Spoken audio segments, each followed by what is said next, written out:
Dear students, the topic of today's video lecture is the satire.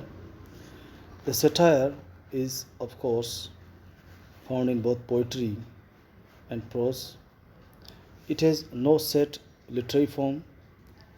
A verse satire might be written as an ode, an elegy, a ballad, or anything else. A novel may be written more as a satire than as a story. Sometimes the story remains popular when its satirical basis is almost forgotten, as in as with Cervantes, uh, Don, Cervantes, Don Quixote, or Swift's Gulliver's Travels. Some plays are little more than satires on contemporary follies. They too often remain fresh when the conditions they mocked at have vanished. The satire is of classical origin. The plays of the Greek Aristophanes are masterpieces in this vein.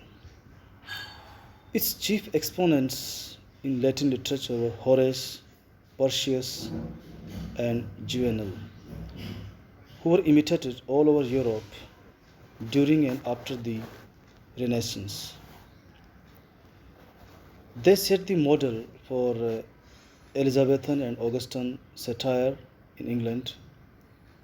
Etymologically, a satire is unpolished verse, and this has been characterized, and this has been characteristic of it in English literature. It may be defined as a literary composition whose principal aim is to ridicule folly or vice. It is a light form of composition intended to keep the reader in a good humor even when it is at its most caustic.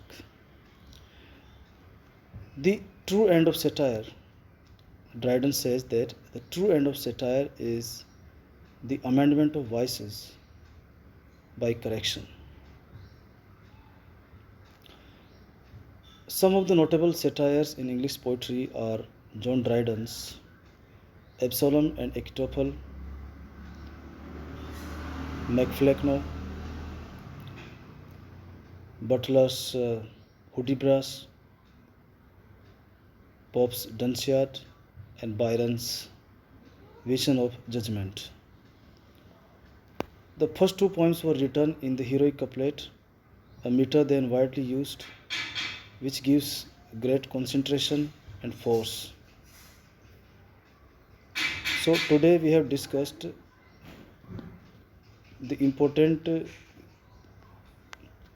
today we have discussed the origin and meaning of satire, that satire is of classical origin, and the plays of Greek Aristophanes are masterpieces in this vein, and its chief exponents in Latin literature were Horace, Persius, and Juvenal, and it is defined as a literary composition whose principal aim is to ridicule folly or vice. It is a light form of composition intended to keep the reader in a good humor even when it is at its most caustic.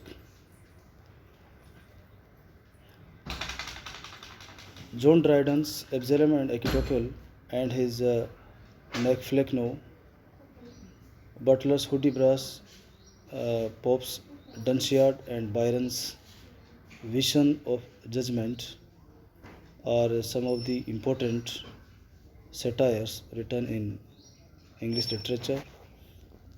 And Dryden wrote his Absalom and Achitophel and Macflecknoe in heroic couplet. Absalom, Absalom and Achitophel by John Dryden is a very well-known and famous political satire. So this was all about satire. In next video lecture, we will discuss the essentials of a good satire and the subjects of a satire. Thanks.